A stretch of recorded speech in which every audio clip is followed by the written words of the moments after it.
प्रभु राम देव भगवान अल्लाह खुदा ईश आदि नाम एक ही शक्ति के हैं। वो कैसा है, कहां है, कैसे मिलता है, किसने देखा है? ये प्रश्नवाचक चिन्ह पूर्ण रूप से हटाने के लिए अवश्य सुनिए जगत गुरु तत्वदर्शी संत रामपाल जी महाराज के अमृत वचन, सर्व पवित्र धर्मों के पवित्र शास्त्रों के आधार पर। यहां से बचने के लिए आप जी ने, कबीर परमेश्वर जी कहते हैं, मेरी शरण ग्रहण करनी पड़ेगी।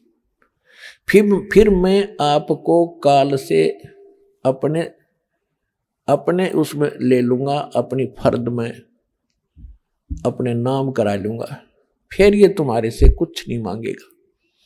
तो उसके लिए आप जी ने परमात्मा की शरण ग्रहण करनी पड़ेगी, और शरण ग्रहण करने के बाद फिर मर्यादा से रहोगे, तब आपकी ये बच्चे भी ठीक रहेंगे। मालिक को मालूम है कि ये नहीं रह सकते, चाहे कितना ज्ञान हो ले और कितना कुछ कर ले, ये दबाव इतना है आपके ऊपर। फिर भी परमात्मा ने एक विकल्प निकाला है, इसका एक अल्टरनेट बताया है कि मेरी शरण में रहे।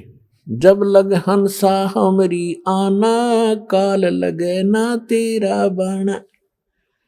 अब वहां जहां वो सत्संग सुनने जा रहे थे या आ रहे थे, तो वहां तो काल का ही व्यवस्था थी सारी। वहां तो वो भक्ति है ही नहीं। वैसे भी कई और स्थानों पर जाते हैं, कोई वैष्णो देवी पर जाते हैं, कोई जगन अमरनाथ पर जाते हैं, वहां भी मरते हैं लाखों हजारों लोग। केदारनाथ पर मर गए 20-30 हजार व्यक्ति सेकंडों में। तो वो तो सारी काल व्यवस्था ही है। वहां तो वो करेगा ही करेगा, वो तो सबको खावेगा। वहां तो उसकी खूब पहुंच है, उसके अंतर्गत है सारा स्थान। जब आप परमेश्वर कबीर जी की शरण में आ जाओगे, फिर उसकी नहीं चलेगी। जब लग हंसा हमरी आना, काल लगे ना तेरा बाना। जब लगे जीव, हे प्यारी आत्मा, तो हमारी मर्यादा में रहेगा, फिर काल अटैक नहीं करेगा। काल का अटैक भी हम पर उस समय होगा जब हम मर्यादा भंग कर देंगे, परमात्मा के दायरे से हम बाहर चले जाएंगे। तो परमात्मा कबीर जी की मर्यादा भंग होते ही आप इनसे बाहर चले गए, और इससे बाहर सारा काल ही काल है। जैसे समुद्र में, समुद्री जहाज में आप बैठे हो और कोई नशा करके समुद्र में कूद जा, तो उस जहाज ही बचाव का स्थान था, वो दिया छोड़, तो वहां तो डूबोगे, मरोगे। तो इस स्थान को छोड़कर पूरे विश्व में काल व्यवस्था है। इसको छोड़कर जहां भी जाओगे, वहां आपको कोई प्रोटेक्शन नहीं होगा, दुख के अतिरिक्त कुछ नहीं मिलेगा। अब प्रसंग चल रहा है कि जैसे जिनके संतान नहीं है, उनको अच्छी आत्मा एक भाग्यशाली बताया है, और संसार विचारों से वो मनुष्य बताए जाते हैं। तो जगत और भगत की सोच में इतना अंतर सदा से रहा है, जिस कारण से आपस में ये झगड़े बने रहे। अब बुद्धिमान समाज है, खूब समझेगा, एजुकेटेड किया जाता ना आपको, बुढ़े से लेकर बालक तक, बहन बेटी माताएं सभी शिक्षित कर दी। और हमने ऐसे ऐसे इंस्ट्रूमेंट बना लिए, इंटरनेट लगा लिया और कंप्यूटर बना लिए, तो राम नाम का भी हम बनाएंगे भी इंटरनेट, इसमें भी इतना दिमाग लड़ाएंगे अपना। तो यहां परमात्मा कहते हैं कि जैसे एक लेवा एक देवा दूतम, और कोई किसी का पिता नहीं पूतम। ये तो ऋण संबंध जुड़ा एक ठाठा। जैसे दास कई बार कथा सुनाता है, एक व्यक्ति को एक पुत्र प्राप्त होकर उसकी पत्नी मर गई, दूसरा विवाह कराया तो दूसरी विवाह से उसे पुत्र प्राप्त हुआ।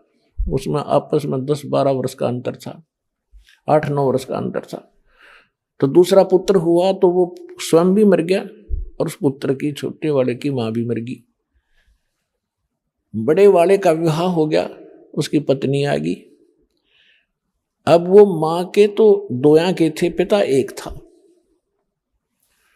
तो जो पहली वाली माता से उत्पन्न था उसका विवाह हो गया, उनका संतान अभी थी नहीं। उधर से वो छोटे वाला जो दूसरी माँ का था वो बीमार हो गया। रोगी हो जाने से उसका उपचार करवाया, तो फिर विचार जब उपचार कराते हैं तो पैसे लगते हैं। तो दोनों पति पत्नी ने विचार विमर्श किया कि इसका इलाज कराएंगे और ये बहुत पैसा खर्च हो जाएगा, और क्यों ना इसको विष देकर खत्म कर दे। उन्होंने एक डॉक्टर से बात की, वैद्य से, कि हम ऐसे ऐसे कर दो, बीमार ये है ही, रोगी है ही, लोग सोचेंगे रोगी था मर गया। तो वैद्य ने कहा कि मैं 500 रुपये लूंगा। अच्छी संपत्ति थी, संपत्ति का वो वारिस था 50% का। उन्होंने 500 रुपये देकर अपना कांटा निकाल दिया, वो मरवा दिया। रिलेटिव ने सोचा, रिश्तेदारों ने सोचा भी बीमार था मर गया, कोई बात नहीं, बात आई गई हुई। उधर से क्या हुआ कि उधर से उसकी पत्नी को गर्भ रहा, एक पुत्र की प्राप्ति हुई, और खुशी का ठिकाना नहीं। उस बच्चे को बड़े लाड प्यार से खुआया प्याया, गिने दिनों में वो युवा हो गया, सेहत अच्छी थी। पहले 12-13 वर्ष की आयु में विवाह कर देते थे, उस बच्चे की शादी कर दी, विवाह कर दिया। विवाह के कुछ दिन के बाद वो बच्चा बीमार हो गया। उसका वो भाई जो बीमार हो गया, उसका लड़का, तो उसके ट्रीटमेंट के लिए उसने कति देश विदेश तक सभी झाड़ फूक वाले, किसी ने 1000 रुपये मांगे, 20,000 मांगे, सब दे दिए। वैद्यों ने भी जो मुंह मांगा पैसा दिया, लेकिन रिजल्ट 0 रहा। आधी संपत्ति भी बिक गई और लड़का खाट पकड़ गया, अस्थि पंजर शेष दिखाई दे।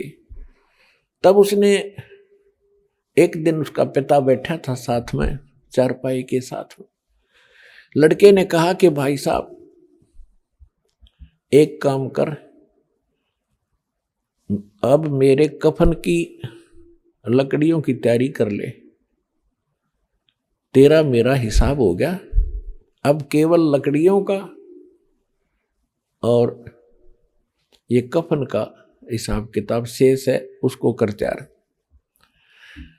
अब उस व्यक्ति ने सोचा कि लड़का इतना डिस्टर्ब हो गया, इसका मेंटली डिस्टर्ब हो गया, यो मुझे भाई कहता है। उसने कहा बेटा मैं तेरा पिता हूं, तेरा बाप हूं मैं। बोला नहीं, तू मेरा भाई है, और विचार कर मैं तेरा वो भाई हूं जिसने तुझे विष देकर मरवाया था। मैं ही तेरे घर पे आया हूं तेरा अपना बदला लेने के लिए, अपना ऋण वापस चुकाने के लिए, और जितनी मेरे हक की, मेरे राइट की संपत्ति थी, मेरे भाग की, वह पूरी खत्म हो चुकी है, अब तेरी शेष है। तब उसका पैर तले की धरती खिसक गई, अपने कुकृत्य का उसको याद आया। तब उसने पूछा कि अभी एक बात बता दे, मैंने तो जैसा जुल्म किया था मेरे सामने आ गया, एक ही पुत्र हुआ, आगे आस नहीं, मेरा तो कुल नाश हो ही गया। पर एक बात बता, हमने तो जो जुल्म किया तेरे साथ हमारे सामने आ गई, इस जो तेरे भाई आई है ये लड़की जिससे तेरा विवाह हुआ है, अब इसने के कौन सा पाप कर दिया, यह जिंदगी फूकी जाएगी तेरे साथ, क्योंकि उस समय सती प्रथा थी कि तेरे साथ या जीवित जलाई जाएगी। इसने कौन सा दोष कर दिया बेचारी ने। तब उसने बताया कि वो डॉक्टर कहाँ है, वैद्य कहाँ है जिसने मुझे विष दिया था, कि तेरे 4 वर्ष के बाद उसकी मृत्यु हो गई थी। तो लड़का कहने लगा ये वही दुष्ट आत्मा है, अब यह जिंदगी फूकी जाएगी। और ऐसा ही हुआ, ये कहकर शरीर छोड़ गया। तो यहाँ कहते हैं परमात्मा ने सूक्ष्म वेद में बताया है कि एक लेवा एक देवा दूतम, एक लेने आ रहा है एक देने आ रहा है, और कोई किसी का पिता नहीं पुत्र। ऋण संबंध जुड़ा एक ठाठा, अंत समय सब 12 बाटा। और इसको फाइनल समझ लेना, जो भी आपका बेटा है या बेटी है, पिता या पुत्र है या माता है, पत्नी है, ये आपके आपका लेन देन कोई ऋण है इनके साथ, ये पूरा करना पड़ेगा। अब दूसरी, अब ये है कि जैसे हमने किसी का ऋण देना है और हमारी इनकम इतनी है नहीं, तो हम हमेशा भयभीत से रहते हैं, लज्जित से रहते हैं। और यदि हमारी इनकम ठीक हो जाए तो ऋण दे देंगे खुश होकर, क्या होगा, ऋण हो भी जाता है, कोई बड़ी बात नहीं। तो अब परमात्मा आपको ऐसी नौकरी देगा, ऐसी भक्ति देगा, उसकी मजदूरी करियो, और इससे आपके वो ऋण बहुत आसानी से सुलझ जाएंगे, बेटे का हो चाहे बेटी का हो। और फिर समर्थ के पास एक पावर है, मासा घटे न तिल बधे, विदना लिखे जो लेख, सच्चा सतगुरु मेट कर ऊपर मार दे मेघ।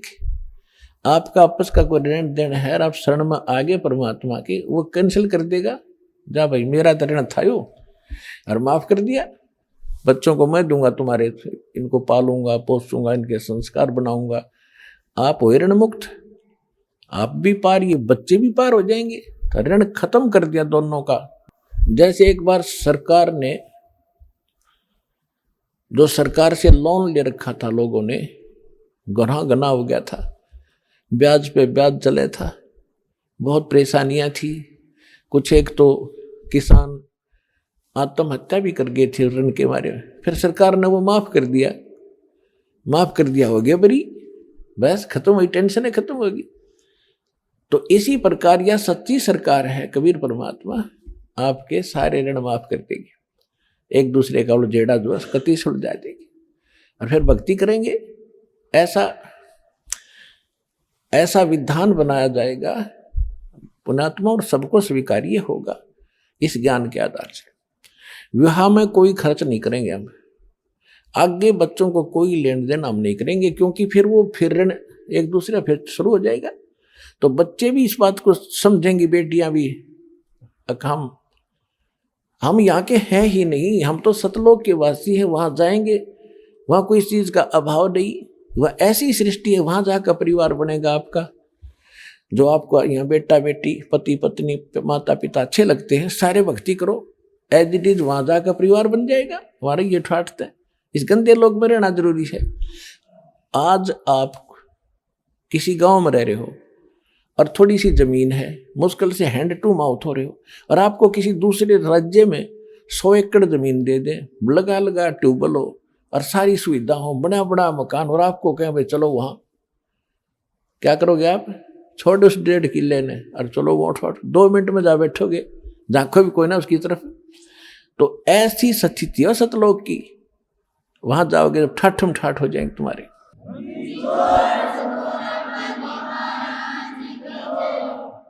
तो यहां परमात्मा कहते हैं कि मेरी शरण में आने के बाद फिर मैं आपके सारे संस्कार खत्म करवाऊंगा। और पुण्यात्मा, भगत तो वही होगा जो संसारिक परंपराओं से दूर हटेगा, तभी भक्ति करेंगे, ना तो कर ही नहीं सकते भक्ति। अब आपने भक्ति मार्ग के सफर पर चलना है, और यात्री कम से कम वजन लेकर चलता है, कम से कम। और जब वो सारे घर न लाद कर चाल पड़े तो क्या कदम चलेगा? नहीं चल सकता। तो सभी परंपराओं को हमने हटाना पड़ेगा, और ज्ञान से हटेंगी, ऐसी बात नहीं है, ज्ञान से हटेंगी। तो इस प्रकार हम इस मार्ग को आगे चलेंगे। संस्कार भगवान के हाथ में है, पल में पता नहीं कहते के कर दे परमात्मा। अपने आत्मा सभी इस समय के विषय में, जो वर्तमान में समय चल रहा है, अब बात चल रही है संस्कार की, कि परमात्मा अपने भक्तों के संस्कार समाप्त कर देगा और अपने कोटे से फिर उनकी पूर्ति करेगा। तो फिर हम भक्ति भी कर सकते हैं, परमात्मा की सेवा भी कर सकते हैं, और अपने मोक्ष भी प्राप्त कर सकते हैं। अब जैसे आपको बहुत बार इस समय के विषय में और इस दास के विषय में बहुत सी भविष्यवाणियां भी आपको सुनाई गई है कि ये ऐसा अनमोल समय है पुण्यात्माओं, भगवान ने तो ये निर्धारित कर ही रखा है 600 वर्ष पहले। वैसे तो परमात्मा ने सतयुग, प्रथम सतयुग में कह दिया था इस काल से कि चौथा युग जब कलयुग आई तब हम अपना अंश पठाई, हम अपना दास भेजेंगे और फिर काल फंद छूटा नरलोई, काल का ही झंझट सारा खत्म करेगा सब नर नारियों का और सकल सृष्टि परवानी खोई। कलयुग बीतता 5500 पाचा जब ये वचन मेरा होगा साचा। कौन सा? कि मैं सत्संग अपना अंश भेजूंगा, ये वचन कि मैं अपना अंश भेजूंगा और सारी सृष्टि नाम लेवेगी उस मेरे दास से और सबका कल्याण होएगा, सबका मोक्ष होएगा। और फिर बताया है कि कलयुग बीत जावे जब एता, यानी 5500 वर्ष बीत जाएगा जब कलयुग, सकल सभी प्राणी परम पुरुष पद चेता, सभी प्राणी उस परमात्मा के उस परम पद के जानकार हो जाएंगे। कौन से के? गीता अध्याय नंबर 18 के श्लोक नंबर 62 में, गीता अध्याय नंबर 15 के श्लोक नंबर 4 में कहा कि अर्जुन तू सर्वभाव से उस परमेश्वर की शरण में जा, उसकी कृपा से तो परम शांति को और सनातन परम धाम को प्राप्त होगा। शाश्वत स्थान, कभी नाश में न आने वाले को शाश्वत स्थान कहते हैं, उसको हम सतलोक कहते हैं। लोक माने धाम, स्थान। गीता अध्याय नंबर 15 के श्लोक नंबर 4 में कहा कि तत्वदर्शी संत की प्राप्ति के उपरांत परमेश्वर के उस परम पद की खोज करनी चाहिए जहां जाने के बाद साधक फिर कभी जन्म मृत्यु में नहीं आते। तो यहां बताया है कि जब 5500 वर्ष बीतेगा, हमने आज तक पता ही नहीं था सतलोक भी कोई स्थान है। और ये राधा स्वामी वाले दंड सतगुरु वाले ये सतलोक करे दिन खक का नहीं पता था। वो सतनाम, वो स्वर नाम, वो स्वर शब्द, वो सतपुरुष और वो सतनाम, वो राधा स्वामी धाम, खकता इनका पता। तो हमने सतनाम परम पद का कभी सुना भी नहीं था सतलोक के बारे में, और आज बच्चे बच्चे के मुंह पर हो गया। बच्चे बच्चे की जुबान पे सतलोक सचखंड जावाएंगे, जैसे दास मिल रहा था बच्चों से, संगत से। एक छोटा सा बालक अपनी माँ की गोदी में, अनु के गुरु जी सतलोक चालो न, चालो चलेंगे। मैंने कहा बेटा भाई विमान आवेगा जब चलेंगे, अभी विमान आने वाला है।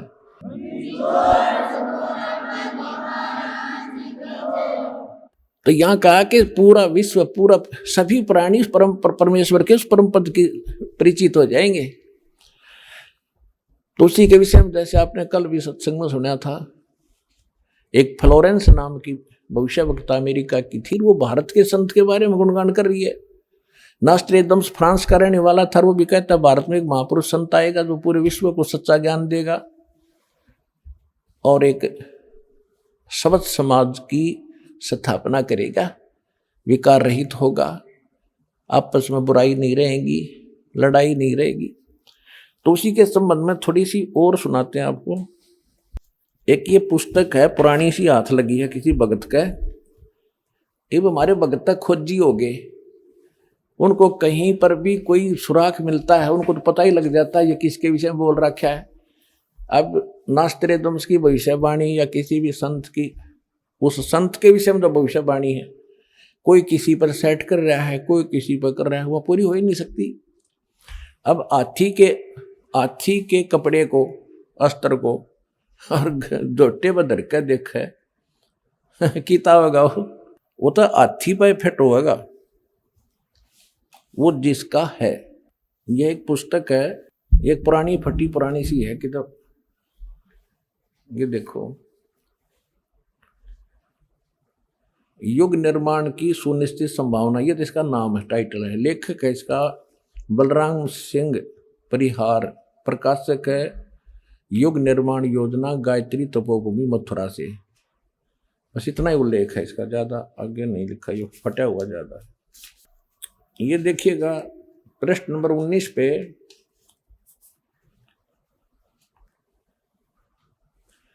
ये पृष्ठ नंबर 19 है।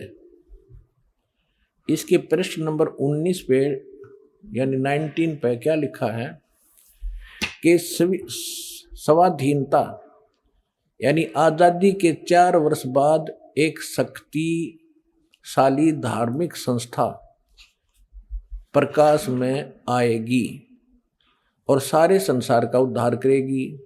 उद्धारक इस संस्था का स्वामी संचालक होगा। अब यहाँ ये क्या है कि किसी एक भविष्यवाणी है, हंगरी नाम का कोई भविष्यवक्ता था, उसकी ली है इसने, अपनी पुस्तक तैयार की है, 2 गोरों की सुना के पढ़ा के। तो इसने अपने हिसाब से इन्होंने उस पर सेट कर रखी है। इसका अर्थ ये था कि 1947 में भारत स्वतंत्र हुआ, उसके 4 वर्ष बाद दास का जन्म होया 1951 में। इसका अर्थ तो ये बनता है कि स्वाधीनता के 4 वर्ष बाद 1951 में एक संत का जन्म होगा जो धार्मिक संस्था को ऐसी बनाएगा जो पूरे विश्व का कल्याण करेगी। यहाँ थोड़ी सी गड़बड़ कर जाते हैं। अब और दिखाते हैं। ये देखिएगा 23 पृष्ठ पे है, ये 23 पृष्ठ है। इस 23 पृष्ठ पे यहाँ लिखा है, इस संगठन का स्वामी संचालक कोई गृहस्थ व्यक्ति होगा।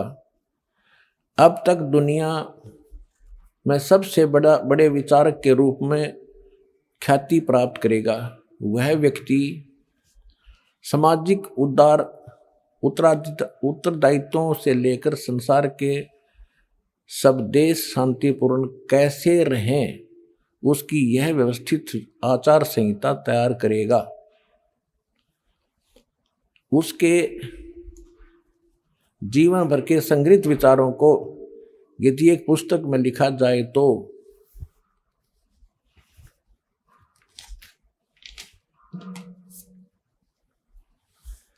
बहुत बड़ी पुस्तक बन जाएगी। इसका अर्थ ये है। यहाँ एक 29 पृष्ठ पे देखिएगा, 29 पृष्ठ पे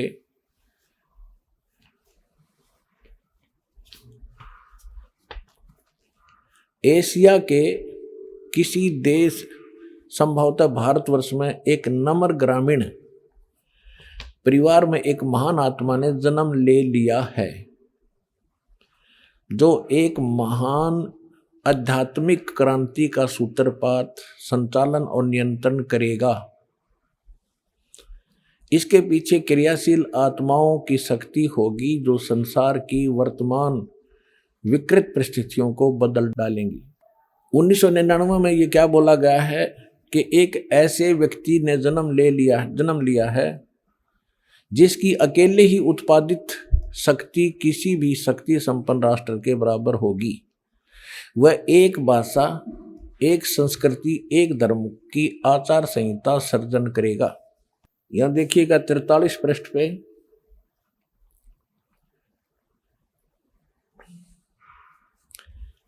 यह लिखा है कि दिव्य देहधारी पुरुष ने जन्म लिया है। वे सबके मन में प्रसन्नता भरेंगे, दुनिया भर के कष्ट दूर करेंगे। अन्यायी और अत्याचारियों को भी वह ठीक करेंगे। रात्रि के प्रथम पहर में जब मैं प्रगाढ़ निद्रा में होता हूं तो स्वप्न में एक दिव्य पुरुष को देखता हूं, दिव्य व्यक्ति को।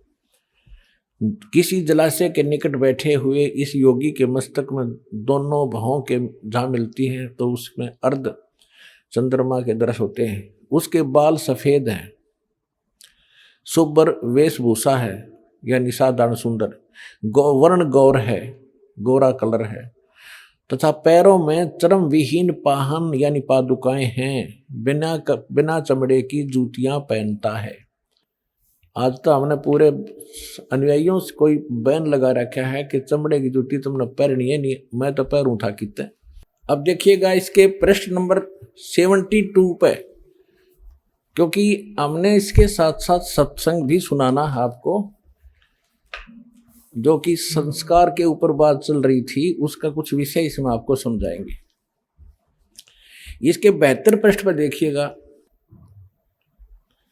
यहां लिखा है कि इतिहास के अद्वितीय महापुरुष के बारे में नॉस्ट्रेडमस ने भी कुछ संकेत दिए हैं। उसके मस्तक में चंद्रमा होगा, वेशभूषा बहुत सादी होगी, यानी लाल पीले कपड़े नहीं होंगे उसके, लंगोट लंगाट बांध के नहीं घूमेगा। 2 विवाह होंगे, 2 पुत्र होंगे, 2 पुत्रियां होंगी। अब यहां इसके ऊपर थोड़ा सा आपको संस्कार का भी बताऊंगा कि जैसे इसने लिखा है नास्त्रे दमस जी ने कि उसके 2 पुत्र होंगे, 2 पुत्री होंगी। दास के 4 संतान है, एज इट इज। और जो ये भविष्य वक्ता होते हैं या दार्शनिक होते हैं, इनको जो भी होना है, जो भगवान ने निर्धारित कर रखा है, वो ही देख सकते हैं। और निर्धारित करनिया भगवान है, वो उसने घटा बढ़ा भी सकता है जब समय आने पर, वो उसकी अपनी मौज होती है। इसमें लिखा है कि उसके 2 विवाह होंगे। तो पुण्यात्मा परमात्मा ने संस्कार काट दिया दास का। 2 विवाहों का संस्कार था जो भगवान ये देख रहे हैं, तो गलत थोड़ी देख रहे हैं। और 4 संतान का भी संस्कार था, वो चारों उत्पन्न भी हो गए। अब उत्पन्न होने मात्र से बात नहीं बनती, आगे इनकी परवरिश, इनके विवाह शादी, तो बहुत लंबा कार्य था, बहुत बड़ा ऋण था हमारा इनका, तभी तो संतान रूप में मेरे पास आए। तो 1988 में दास को उपदेश प्राप्त हुआ। 1994 में दास को यह मजदूरी मिल गई। यदि परमात्मा की शरण ना होती, समर्थ की शरण ना होती, तो इनके साथ ही रह करके इनका लेन देन करना था। फिर परमात्मा ने उनका लेन देन तो खुद किया और दास को अपने शरण में लेकर, ये दास जूनियर इंजीनियर जेई की नौकरी करता था हरियाणा सिंचाई विभाग में। और ये भी ना कोई सोचा किसी का भरम हो जाए, कोई मांगनियां खानियां था, इसलिए वो छोड़ दिया होगा छोटी नौकरी ना, 2 रोटी बढ़िया मिल रही थी। तो कहने का भाव यह है कि परमात्मा ने दास को अपनी शरण में लेकर, एक बड़ा लड़का एक बड़ी लड़की का केवल विवाह किया था, 2 बच्चे पढ़ ही रहे थे, उस समय दास परमात्मा के चरणों में लग गया था नौकरी त्याग कर। और वो बच्चे आज अन्य से कम नहीं हैं, यानी मालिक ने उनको औरों से भी के इक्विवेलेंट ही उनकी परवरिश करके, जो दास ने करनी थी वो भगवान ने करी। मेरा संस्कार काट दिया ना, मैं नमुल जा रहा तब फिर आप तक कैसे पहुंचा पाता इस अनमोल ज्ञान को। और दूसरा था विवाह का। यदि दूसरा विवाह हो जाता तो मैं वही लटपट रहता, परमात्मा ने भी कैंसिल कर दिया। अब जैसे क्या बनती है, एक चुटकुला है छोटा सा। एक व्यक्ति के 2 विवाह हो गए किसी कारण से, कोई संतान ना थी बड़े वाली का। तो कुछ दिन के बाद वो आपस में झगड़ा बहुत करने लगी। तो दोनों के मायके वाले आकर के उन्होंने क्या फैसला किया, भाई ऐसे नहीं, इनको अलग अलग कर दो, एक को ऊपर चौबारे में, दूसरी को नीचे। ठीक है। फिर उनका झगड़ा रहने लगा कि ये छोटे एक कहती है कि मेरे पास कम आता है, नीचे रोटी खाए जाता है। फिर वो झगड़ा मिटाया उन दोनों ने, दोनों के मायके वाले फिर आ गए। उन्होंने कहा भी ऐसे करो, एक दिन इसका यहाँ पर खाना खाएगा, एक दिन ऊपर, एक दिन नीचे। उन्होंने कह दिया भी प्रथम एक कम ने तो नीचे, और द्वितीय न ऊपर, तृतीय न नीचे, चतुर्थी न ऊपर, ऐसे खाएगा। ठीक है। एक दिन क्या हुआ, वो छठ और सातम इकट्ठी होगी। अब जो ही वो दरवाजे में आया, नीचे वाली ने उड़े पकड़ लिया हाथ, ऊपर वाली ने दूसरा पकड़ लिया, उसने खींच के लेगी ऊपर ने, जिन्ने में गए। फिर वह भाग के लाई नीचे घसीट के, उसने अग्नाथ सात्यम है, वह क्या छठ है, उसके गोड्डे फोड़ दिए रिहर्सल करके। तब पुण्यात्माओं 2 विवाह हो जाते थे, मेरे उड़े गोड्डे फूटे जाते। परमात्मा ने दया कर दी, एक कम साथ दी। फिर क्या हुआ, क्योंकि ये 2 विवाह इतने बुरे बताए हैं कि एक बार उसी व्यक्ति का चोरी होगी। चोर पकड़ लिया, पंचायत हुई, पंचायत में फैसला हुआ भाई जिसका धन जा रहा है वो बता दे इसको क्या सजा दें। और जिसके 2 ब्याह हो रहे थे दुखी छक्कर था नो बोला इसके 2 ब्याह कर दो। और छठ सातम इकट्ठी होगी जब देखूंगा इसने। तो यार छठ सातम के चक्कर में ये मालिक ने ये संस्कार दास का चेंज कर दिया। मासा घटे न तिल बधे विद ना लिखे जो लेख, सच्चा सतगुरु मेट कर ऊपर मार मेख। समर्थ का शरणाग हो रंग होरी हो, कदे न हो एकाज राम रंग होरी हो। समर्थ की शरण में आ जाने से फिर कभी अकाज नहीं होता। हम गलती करते हैं अपनी ही कमजोर अकल के कारण या संसार की तरफ हम ज्यादा देखने लग जाते हैं। पुण्यात्माओं, यदि आपने मोक्ष पाना है और यहां भी सुखी रहना है और सुख में सथल सथान सतलोक में जाना है तो संसार की तरफ मत देखना। संसार कितने आपने खुशी मनाता दिखा है ये समझ लेना। ये तो बालक खेल रहे हैं, बच्चे जिन्हें कोई काम नहीं, कोई डीजे बजा रहा है, कोई ब्याह शादी में नाच रहा है, कोई खुशी मना रहा है, त्योहार मना रहा है। इसे गंदे लोक में के त्योहार मनावे। एक भक्त ने, एक परिवार ने दीक्षा लिया दास से, इतना बुरा हाल था उनका, उन्होंने कहा कि आज 7 वर्ष हो गए हमने कोई त्योहार मना कर नहीं देखा।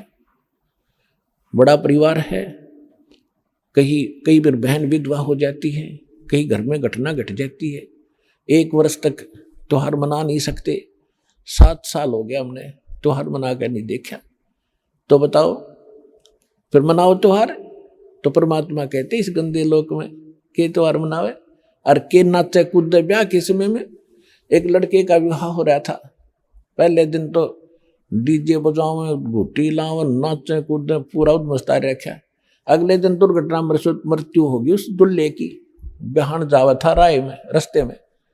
अब वो परिवार टक्कर मार रहा है, बुरा हाल हो रहा है, इकलौता पुत्र था।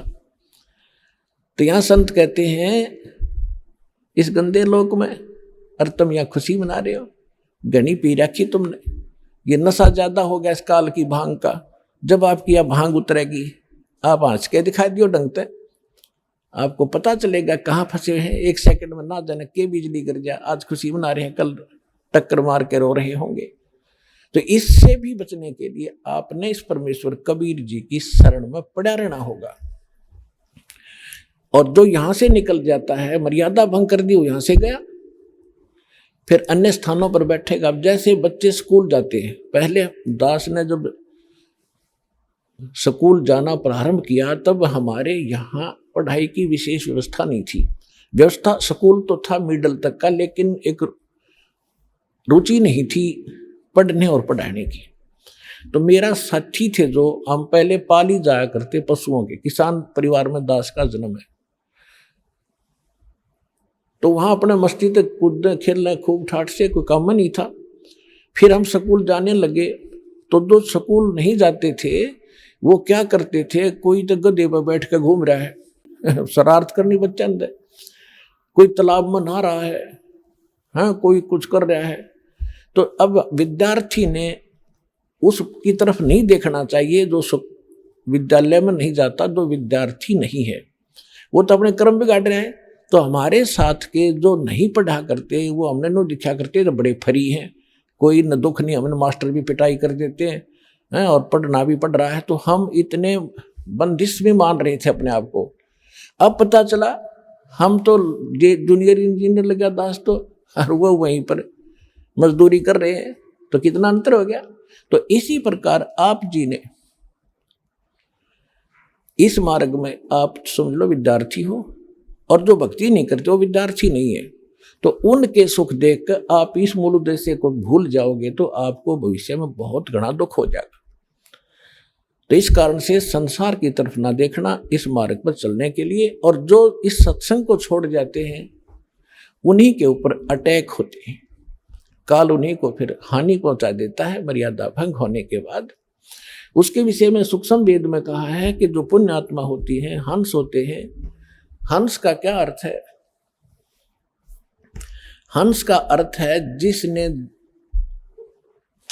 दूध और पानी को अलग अलग कर लिया। एक हंस पक्षी होता है, उस हंस पक्षी के अंदर परमात्मा ने एक ऐसा गुण दिया है कि उसमें एक गिलास दूध एक गिलास जल मिलाकर उसके आगे रख दो, वो चोंच डालती इसको अलग अलग कर देगा। दूध ग्रहण कर लेगा, जल नू का अनुशेष छोड़ देगा। तो पुण्यात्मा कहते हैं ना, दूध पानी छान ले भाई, यानी अच्छी तरह जांच कर ले। जांच करने के बाद आप इस मार्ग को ग्रहण करें, फिर आप हंस होगे। आपने दूध पानी छान लिया, अपना प्लस माइनस देख लिया, तो आप इस ज्ञान से परिचित होकर यहां लग गए हो, तो आप इस स्थान को छोड़कर नहीं जा सकते, चाहे कुछ भी बात हो, कितना ही आपने कोई वैभव दिखाई दे किसी का। दूसरा, हंस के अंदर एक क्वालिटी होती है, एक और गुण दिया भगवान ने कि वो किसी सरोवर पर होगा, झील पर होगा, लेक पर, तो वहां वो उसकी पहचान है, वो ना मछली खाएगा, ना मेंढक खाएगा, कीट नहीं खाएगा, वो केवल मोती खाएगा। और उसी की शकल का एक होता है बुगला। बुगला मोती नहीं खाएगा, वो ही खाएगा, मच्छी खाएगा, मेंढक खाएगा, कीड़े मकोड़े खाएगा। तो इतना अंतर हो जाएगा आप में और जगत में। जगत क्या खाता है?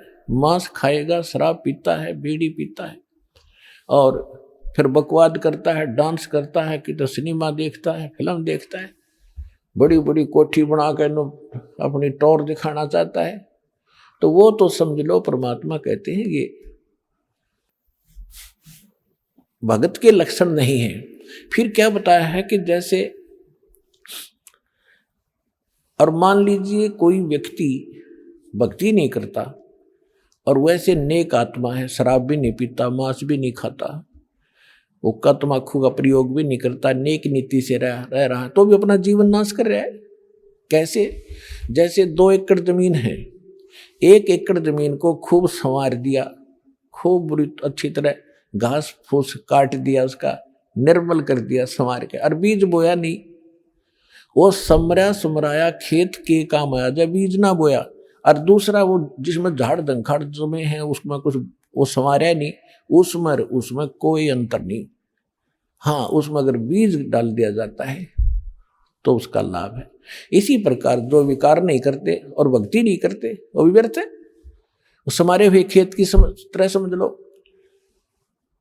और दूसरे जो कबाड़ करते हैं वो उस जिसमें सारा खरपतवार उग रहा है, झाड़ बोझड़े उग गए, वो समझ लो। तो संत की शरण में आने के बाद उन दोनों का कल्याण होगा। अब जैसे किसान है, उसको समरा खेत मिल जाए तो घना खुशी होता है, तुरंत बीज बो देगा, 1-2 बर्बाक है।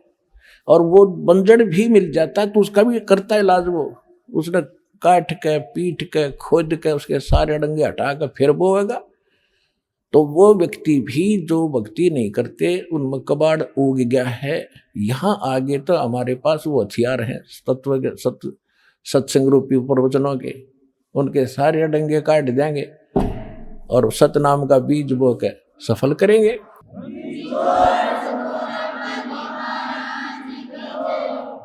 अब क्या बताया है कि जो हंस वृत्ति के व्यक्ति हैं, जो इस ज्ञान को समझ कर आते हैं, वो यहां से जा नहीं सकते, यहां छोड़ नहीं सकते इस स्थान को।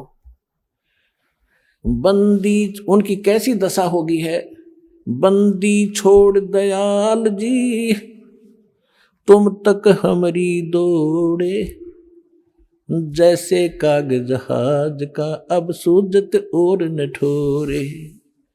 जैसे समुद्री जहाज के अंदर कौवे बैठकर चला जाता है, कौवा रात्रि के समय बहुत दूर निकल जाता है जहाज। तो पुराने समय में और जो कौवा जाता क्यों है? क्योंकि वहाँ वो यात्री खाना खाकर उसके टुकड़े डाल देते हैं, वो खूब परिचित होता है कि खूब छकूंगा वहाँ पर मैं। तो रात्रि के समय वो निकल जाता है काफी दूर, जहाज 100-200 किलोमीटर, तो वहां जहाज ही जहाज दिखता है या समुद्र, दूसरी वस्तु किनारा की तो दिखाई नहीं देता। और वो पुराने समय में क्या होता था, ये चालक होते थे जो जहाज के, उनके इसे इंस्ट्रूमेंट हुआ करते, दिशा सूचक, और वो कई बार चुंबकीय जो चट्टान होती हैं उनके कारण उनके वो दिशा डिस्टर्ब हो जाती थी, बिगड़ जाती थी। तो सुबह उठकर जो चालक होते थे वो अपने उस इंस्ट्रूमेंट को, अपने दिशा सूचक को की जांच करने के लिए कौवे का प्रयोग किया करते। और कौवे के अंदर एक ऐसा गुण दिया मालिक ने, परमात्मा ने, कि वो जिधर से चला था डायरेक्ट सीधा स्ट्रेट उसी तरफ उड़ता है। तो सुबह उठकर जहाज के लोग विवश करते हैं उस कौवे को, जहाज को छोड़ने के लिए डले पत्थर मारना शुरू कर देते। कौवा विवश होकर के उड़ता है, उस स्थान को त्याग कर चलता है और कहाँ जाता है, उस दिशा को चलता है जिस दिशा से वो चले थे। तो चालक अपनी दिशा को की जांच कर लेते हैं, हम सही जा रहे हैं या गलत, गलत है तो उसको सीधा कर लेते हैं। फिर कौवा कुछ देर तो जाता है समुद्र में के ऊपर ऊपर, फिर उसको कहीं स्थान दिखाई नहीं देता। जहाज के अतिरिक्त यदि वो कहीं उतरता है तो डूब कर मरे, वो तुरंत नाश को प्राप्त हो। इसलिए घूम फिर के वापस ही उसी जहाज के ऊपर आके वो आश्रय प्राप्त करता है, और वही सुरक्षित स्थान है उस समुद्र में उस समय।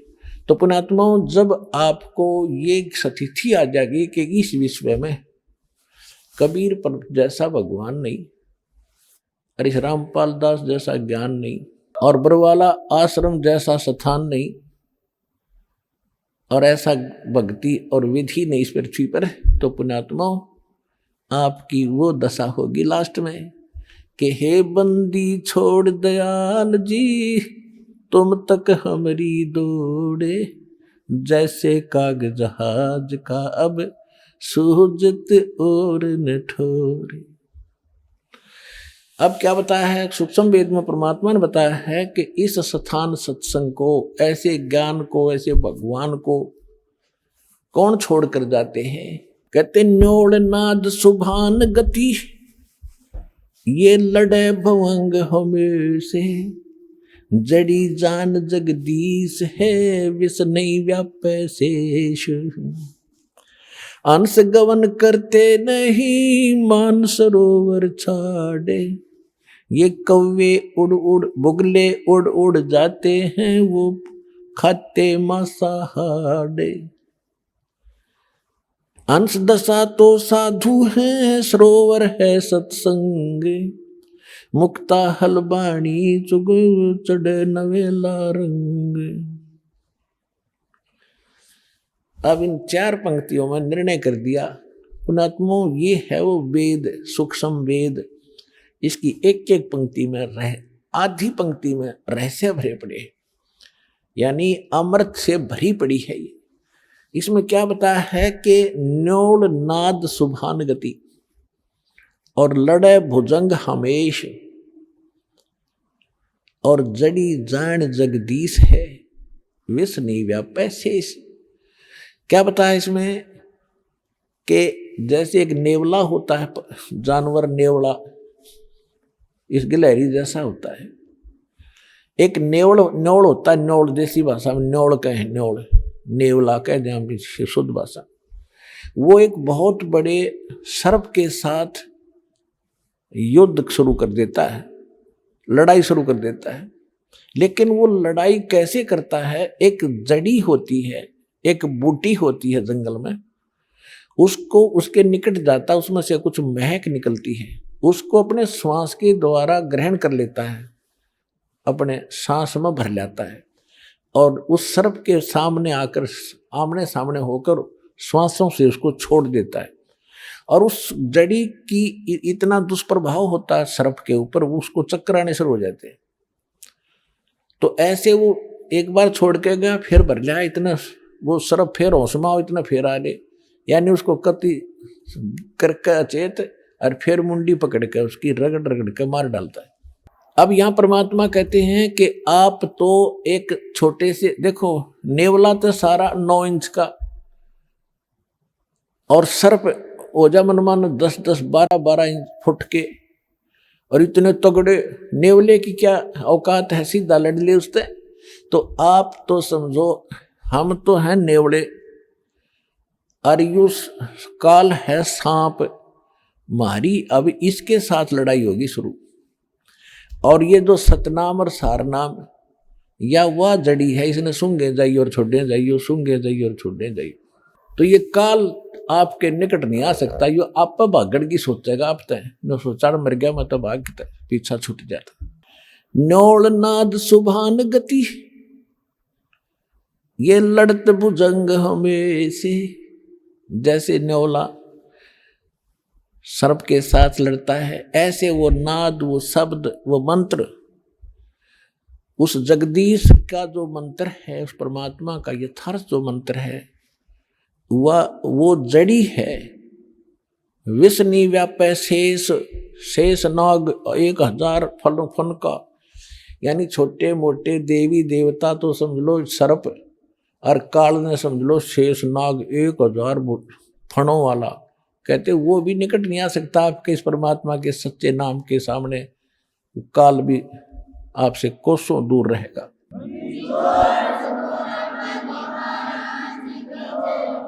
और देखो क्या बताया, कितना गजब, नेक्स्ट पंक्ति में और कमाल कर दिया। अंश गवन करते नहीं ये मान सरोवर छाड़े। हंस, हंस, आप हंस हैं तो तत्व ज्ञान को समझ कर आए हो, आपने दूध और पानी छान लिया। दूसरे आपने विकार त्याग दिए, बीड़ी शराब मांस तंबाकू दान दहेज ये बकवाद नहीं करोगे तो आपने वो, आप मेंढक मच्छी नहीं खा सकते। कहते हैं जिनका अनसा देश सुदेश का और पड़ा कुदेशा आए, जिनका चारा मोतियां वो गोग्यों क्यों पतियाए। ओए होए, कितनी प्यारी वाणी बोल रखी है कि ये जीव, ये हंस मेरा बच्चे उस सुदेश के थे, अच्छे लोक में रहा करते थे, और ये गिर गए इस कुदेश में, बुरे देश में आ गए।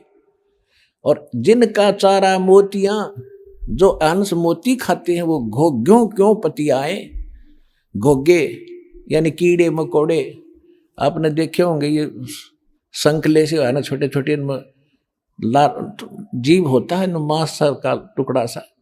और ये जो कौवे हैं, बुगले हैं, ये उन घोग्या ने खाया करे, कीड़ा ने। तो कहते जिनका चारा मोतियां, जिनको ये पता लग गया हम तो सतलोक के रहने वाले हैं, ये गंद थोड़ा ही खाया करते हैं, मांस खाना, शराब पीना, बकवाद करना, तम्बाकू पीना, ये कोई, ये हंसों के काम, अच्छी आत्माओं के काम थोड़े ये। तो जब आपको कहते हैं हंसा देश सुदेश का और पड़ा कुदेशा आए, और जिनका चारा मोतियां वो गोग्यों क्यों पतियाए। गोग्यों के ऊपर कैसे प्रसन्न होंगे वो नहीं खा सकते। राम नाम के मोती खाएंगे, परमात्मा के गुण गाया करेंगे, रोज डेली भक्ति करेंगे, दान करेंगे, धर्म करेंगे, इनका तो ये थे वो मोती, ये खाने चाहिए थे।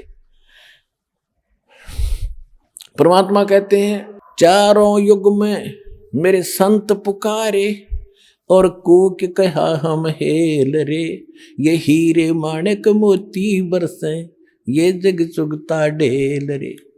परमात्मा कहते हैं चारों युग में मैं आया, और जिन प्यारी आत्माओं से मैं मिला उनको ज्ञान दिया, उन्होंने और हम सब ने मिलकर ऊंचे ऊंचे स्वर में ढोल पीट पीट की आवाज लगा ली रही, ये ज्ञान गलत है, ये भगवान भक्ति करण के नहीं है। 3 देव की जो करते भक्ति, उनकी कदे ना होवे मुक्ति। 600 वर्ष पहले भगवान कहा करते थे, और वही महापुरुष कहा करते थे जिनको भगवान मिले थे, जिनके शुभ नाम दास ने बहुत बार आपको बताए हैं। तो यहां कहते हैं चारों युग में संत पुकारे, और कोक कहा हम हेल रे, हेल माने रुके दे के आवाज लगा के, हीरे माणिक मोती बरसे, ये जग चुगता ढेल रे। तो ये राम नाम के मोती हम बेखा रहे गली गली।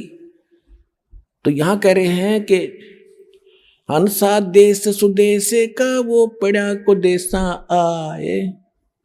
जिनका चारा मोतियां वो घोंघों क्यों पतिया में। यहां पर 80% व्यक्ति ऐसे हैं जो शराबी थे, मांस खाया करते, जो कि तो हुक्का बीड़ी छूटता नहीं, खूब कोशिश कर ली, आज सब ने त्याग दिया। कोई एक आधा कर्महीन लुकमा सुकमा पीता होगा तो उसका चोट लगेगी, उसको हानि घनी होगी, वो फिर दुर्गति करा के छोड़ेगा। तो यहाँ हम अलाउड नहीं करेंगे उस व्यक्ति को जो मर्यादाहीन है, उसको लाभ नहीं होगा, उसको हानि होगी। फिर वही लोग ये से समझेंगे जनता जन के इन नाम भी ले रखा, इसको हानि क्यों हो रही है। हानि तो वो खुद कर रहा है जो मर्यादा तोड़े बैठे, वो चाहे सार नाम भी प्राप्त कर लियो, उसका कितना ठिकाना नहीं।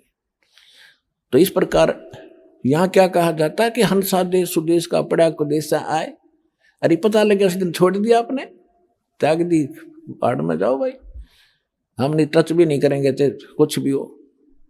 अफीम तक खाते थे, समय तक पीते थे, उन्होंने छोड़ दी। 1-2 दिन तो दिक्कत आई, फिर मालिक ने सहारा दिया अपने बच्चों को।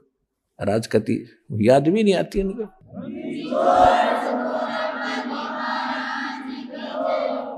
अब क्या बताते हैं, हंस गवन करते नहीं वो मान सरोवर छाड़े। हंस जिन्होंने दूध पानी छान लिया, वो प्यारी आत्मा, यानी दूध पानी छानने का मतलब है कि ज्ञान सुन लिया, प्रमाण देख लिए, सदग्रंथों से मेल कर लिया, बस खत्म हुई कहानी।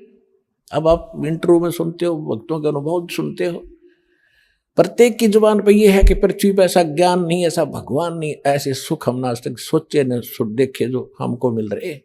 तो भगवान को इसलिए खोजा करते थे कि वो इसे सुख देता ही देता है। भगवान ने ना मिला था हमने, परमात्मा मिलने के बाद फिर दुख के मांगा आपके। वाह भाई वाह। हंस गवन करते नहीं ये मान सरोवर छाड़े।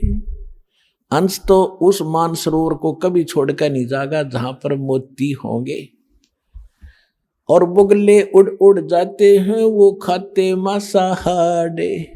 वो बुगले ही नहीं थे, क्या करते वहां पर, क्योंकि वो तो मोती है, वहां पर गोगे हैं नहीं, वो कीड़े मकोड़े हैं कोई नहीं, वो तो वहां जाएंगे जहां कीड़े मकोड़े मच्छी मंडक मिल रहे हैं उन्हें खाने को। तो जो हंस हैं वो यहाँ से नहीं जा सकते। अब क्या बताया है, हंस दशा तो साधु हैं। साधु माने जिसने अपने आप को साध लिया, बुराई छोड़ दी, सीधा साध सोए जो सीधा चले, सीधा में विकार रहित बकवादें छोड़ के, वो साध है। और साध का कोई लाल पीले कपड़े साध बना है क्या? आप सारे साध हो, आप सारे भक्त हो, आप हंस हैं जिन्हें बुराई त्याग कर भगवान की भक्ति प्रारंभ कर दी। हंस दशा तो साधु है, सरोवर है सत्संग। अब निर्णय भी कर दिया कि ये सत्संग है, ये तो है सरोवर जिसमें मोती के अतिरिक्त कुछ नहीं या बकवाद नहीं है। और जिन जो बुगले हैं, जो हंस हैं, वो यहाँ कति खुश होकर आएंगे, उन्हें चाहिए मोती खाने। उन्होंने राम नाम के चर्चा भगवान की चलती, सारा दिन भाई बहन बैठकर बतलाती हैं आपस में, भाई बालक से चर्चा करते हैं, बहनें आपस में बताते हैं हमें ये सुख हुआ, हमें ये सुख हुआ। तो औरों का भी दिल डटता है कि सचमुच हमें भी कभी ना कभी मारी भी सुनाई होगी इस सच्चे दरबार में। जब सबकी हो रही है तो होगी सबकी, लेकिन आपने हिम्मत रखनी पड़ेगी, को थोड़ा समय देना पड़ेगा दाता को। धीरे धीरे रे मना, धीरे सब कुछ हो, माली सींचे सोगड़ा, समय आए फलो। एक आम के पौधे को हम बोते हैं, पहले गुठली बोएंगे, बीज, फिर धीरे धीरे कई दिनों में तो अंकुर दिखेगा उसका, फिर पेटा भरेगा, कहाँ के में चिमका थोड़ा सा, फिर धीरे धीरे उसके 2 पत्ते आएंगे, फिर 4-5 हो जाएंगे, फिर धीरे धीरे, यानी उसकी सिंचाई प्रॉपरली करते रहना। और नू ना देखना कि 15 दिन के बाद इसके आम तो ना लगे, आम लगेंगे, थोड़ा समय दो। और एक बार करके देखो पूरा, उसने इतने आम लगेंगे खुद भी खा लोगे और पड़ोसी भी तोड़ लेंगे, रिश्तेदारी में भेज दोगे तो भी खत्म ना होगी। आइए अब हम उन श्रद्धालुओं के अनुभव जानते हैं जो जगत गुरु तत्वदर्शी संत रामपाल जी महाराज जी से दीक्षा प्राप्त कर चुके हैं तथा उनके द्वारा बताए गए भक्ति मार्ग पर चल रहे हैं। सर नमस्कार। नमस्कार जी। सर क्या नाम है आपका? नाहर सिंह चौहान है जी। नाहर सिंह जी, कहाँ से आए हैं आप? मैं होशियारपुर पंजाब से आया हूँ जी। सर संत रामपाल जी महाराज से कब जुड़े आप? मैं 14/7/13 को जुड़ा हूँ जी। सर, संत रामपाल जी महाराज से जुड़ने के पीछे क्या कारण था? कारण ये था, परमात्मा की खोजी थे और संत की तलाश थी जो पूर्ण संत हो। सर, संत रामपाल जी महाराज से जुड़ने से पहले आपने कोई गुरु बनाया था? हाँ जी हाँ, सच्चे सौदे से जुड़े हुए थे। सच्चे सौदे में हमने 5 से नाम ले रखा था। 8 साल भक्ति करी थी वहाँ, और भंगीदास का प्रसाद भी मिला था जो मैं सत्संग करता था, भजन करता था। बाकी आत्मा संतुष्ट नहीं थी, भूत प्रेत बाधा था, वो कटती नहीं थी। ना कटने के कारण हम बहुत दुखी परेशान थे। मैं थी, मेरी पत्नी थी, हम लोग बहुत परेशान थे।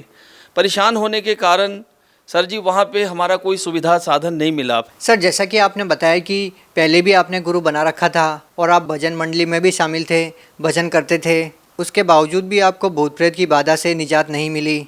आखिर ये समस्या आपकी कैसे दूर हुई? ये संत रामपाल जी के शरण में गए, जब हमने नाम भजन लिया, जाते ही नाम भजन लेने से ही हमारी ये दुख दूर हो गए। कैसे पता चला आपको संत रामपाल जी महाराज के बारे में? ये साधना टीवी पे प्रोग्राम आ रहा था जो 7:40 पे चलती है। तो साधना टीवी पे चलने के कारण हमारे को ये पता चला कि कौन ब्रह्मा का पिता है, कौन विष्णु का माता, शंकर का दादा कौन है, हमको दे बता। परमात्मा ने कहा 3 देव की जो करते भक्ति, इनके खोकते न होए मुक्ति। इन सभी बातों को देखने से अक्षर रूपी एक पेड़ है, निरंजन वा की डार, तीनों देवा शाखा, ये पात रूप संसार। इस बात को जब समझ आया, आत्मा रो पड़ी। हमने कहा परमात्मा तो यहाँ है। सर, हम आपसे जानना चाहते हैं कि आपको संत रामपाल जी महाराज से नाम दीक्षा लेने के बाद क्या क्या लाभ मिले? जो सबसे बड़ा मेरे को लाभ हुआ वो ये हुआ है इस टाइम, जो मेरे शरीर के अंदर जो भूत प्रेत की जो बाधा थी वो बहुत ज़बरदस्त थी। उससे मैं इतना दुखी होता था कि मेरी शरीर, मेरा दिमाग, मेरा कोई काम नहीं करता था। उस भाई ने मेरे घर, मेरे परिवार, मेरा कारोबार सब बंधन कर दिया था। उस बंधन से मेरे कोई कारोबार नहीं चलते थे। तो इतना परेशान होता था जिसकी कोई अंत नहीं। ऊपर से मैं नशा पान बहुत करता था, जैसे बीड़ी, सिगरेट, गुटखा, तम्बाकू। जब मैं नशा करता था फिर मैं लड़ाई झगड़ा करता था, फिर मैं मारपीट करता था, बुरी तरीके से मैं नशा करता था। और नशा करने के बाद मैं किसी से डरता नहीं था। जहाँ बने, मार्केट हो, कारोबार हो, फैमिली हो, उनसे मेरी बहुत लड़ाई झगड़ा होती थी। इतना नशा करता था कि मैं अपने जीवन में मैं देखूं तो मैं एक तालाब के बराबर शराब पिया। अगर 2-4 हाथी खड़ा कर दिया जाए उसके मांस के बराबर मैंने मांस खाया। मैं बहुत नरक इंसान था। जितनी बड़ी मेरी जीवन नरक थी, मैं आज सोचता हूँ कि हे परमात्मा, कि मैं कौन से नरक में भुगत रहा था। तो मेरी नशा छूट गई परमात्मा के शरण में आने से। भूत प्रेत जो बाधा था वो परिवार से दूर हो गई, मेरी पत्नी का दूर हो गया, मेरा दूर हो गया। हम दोनों जीव इससे बचे। अभी अभी मेरे को शरीर में बड़ी रोग थी, जो मेरे को एक पथरी हो गई थी और पथरी का रिपोर्ट आया। उस पथरी का रिपोर्ट आने से परमात्मा से मैंने प्रार्थना की। प्रार्थना करने के बाद परमात्मा से मैंने अर्जी की और अमृत जल पीने से ही मेरा पथरी एक बार में ही समाप्त हो गया। मेरे शरीर में यूरिया कसिड थी, और भी बीमार थे, रीढ़ हड्डी में दर्द थी, सिर बहुत दर्द होता था, बहुत इन्फेक्शन था शरीर के अंदर। जो संत रामपाल जी हैं, मेरे मालिक, मेरे गुरु, मेरे भगवान, उन्होंने मुझ पर बड़ी अपार कृपा की है। इतना कृपा किया है मेरे पे कि मैं गिनवाऊँ तो गिन नहीं सकता भाई। सर, जो लोग आज संत रामपाल जी महाराज से जुड़ना चाहते हैं वो उनसे कैसे जुड़ सकते हैं? वो टीवी चैनल जो चलती है उसके अंदर नीचे पीली पट्टी चलती है। उस पीली पट्टी पे सारा नंबर लिखा होता है। उस नंबर को पढ़ के उससे फ़ोन करके पता कर सकते हैं कि हम कहाँ से ये नामदान लें और क्या इसका सुविधा साधन है। बहुत बहुत धन्यवाद। सत साहिब जी।